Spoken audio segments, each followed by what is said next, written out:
बानी रहनुमा PTI Akbar S Babar ने पीटीआई के घुसपैठियों के कब्जे में होने का दावा करते हुए सेक्रेटरी जनरल समेत तमाम ओहदेदारों को खुद साख्ता करार दे दिया।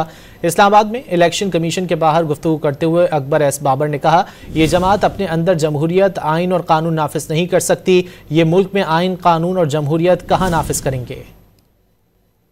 सेक्रेटरी जनरल ही गैर कानूनी है।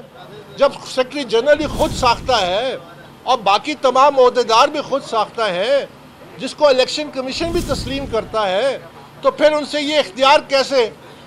यही वजह है कि यहाँ करोड़ों की और अरबों की बंदर बांट हो रही है। आमरीत के आगे सजदा करते हैं तो फिर जमहूरियत कैसे आएगी। जो जमात अपनी जमात के अंदर जमहूरियत नहीं नाफिज कर सकती, कानून नहीं नाफिज कर सकती, अपने आइन को नहीं नाफिज कर सकती, वो पाकिस्तान में क्या आइन नाफिज करेंगे।